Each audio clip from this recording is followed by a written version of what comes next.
आज की इस क्लास में देखिए, आज हम क्लास 9th विषय विज्ञान का प्रश्न यहाँ पर कंप्लीट करेंगे कि वाष्पीकरण की दर को प्रभावित करने वाले कारक बताइए। तो आज के इस वीडियो में हम इस प्रश्न के आंसर को कंप्लीट करेंगे कि वाष्पीकरण की दर को प्रभावित करने वाले कारक बताइए। तो आपको इस प्रश्न की हेडिंग डालना है जिस तरह से यहाँ पर डली है कि वाष्पीकरण की दर को प्रभावित करने वाले कारक निम्न हैं। देखिए इस हेडिंग से क्या होगा, जो आपका प्रश्न का आंसर है ये थोड़ा सा अट्रैक्टिव लगेगा, यानी कि अलग रहेगा और सामने वाले को पता चल जाएगा कि आप किस प्रश्न का आंसर लिख रहे हैं। तो आप सभी को अच्छे से हेडिंग डालना है कि वाष्पीकरण की दर को प्रभावित करने वाले कारक निम्न हैं। तो नंबर 1 है तापमान, नंबर 2 है आर्द्रता की मात्रा, नंबर 3 है वायु की गति।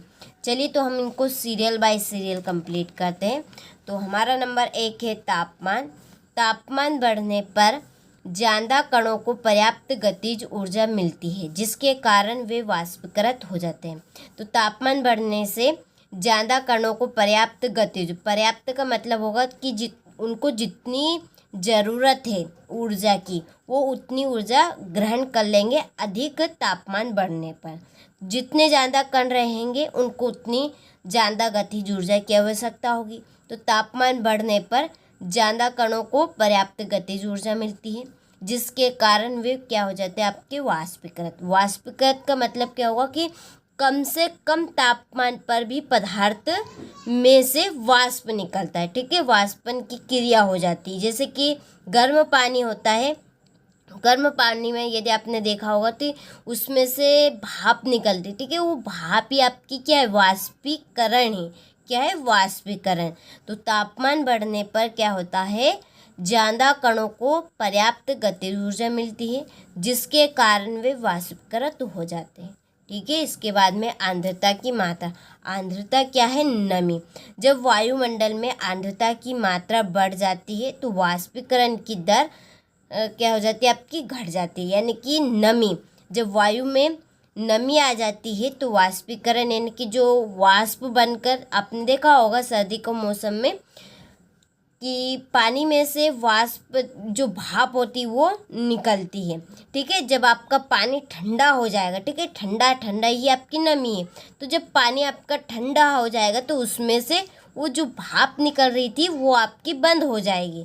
तो सांद्रता की जो दर है यानी कि जो मात्रा है वो बढ़ जाएगी, तो उनमें से जो वाष्पीकरण की जो दर है, ठीक है, वो आपकी घट जाएगी कि वो वाष्पीकरण नहीं हो पाएगा क्योंकि उसमें नमी आ गई। तो नमी की वजह से उसमें वाष्पीकरण नहीं होगा। ठीक है, तो आपको इसके अंदर लिखना है कि जब वायु में सांद्रता की मात्रा बढ़ती है तो वाष्पीकरण की दर घट जाती है। ठीक है, बहुत ही सिंपल है कि जब वायु में, वायु है आपकी वायुमंडल, ठीक है, वायुमंडल में जब आर्द्रता की मात्रा बढ़ जाती है, नमी आ जाती है तो वाष्पीकरण की दर क्या हो जाएगी, घट जाएगी।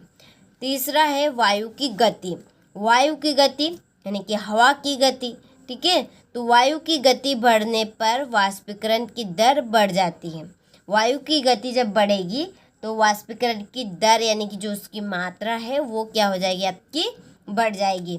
यही कारण है कि तेज वायु में कपड़े जल्दी सूख जाते हैं। तो जो हमारे कपड़े होते हैं वो जल्दी क्यों सूख जाते हैं, क्योंकि वायु की गति बढ़ने पर वाष्पीकरण की जो दर है वो भी बढ़ जाती है। तो इस वजह से तेज वायु में कपड़े जल्दी सूख जाते हैं। ठीक है, तो आपके 3 पॉइंट हैं।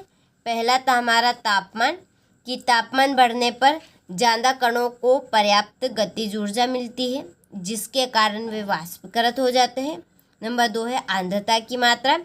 जब वायु यानी कि हवा में आर्द्रता की मात्रा बढ़ जाती है तो वाष्पीकरण की दर घट जाती है।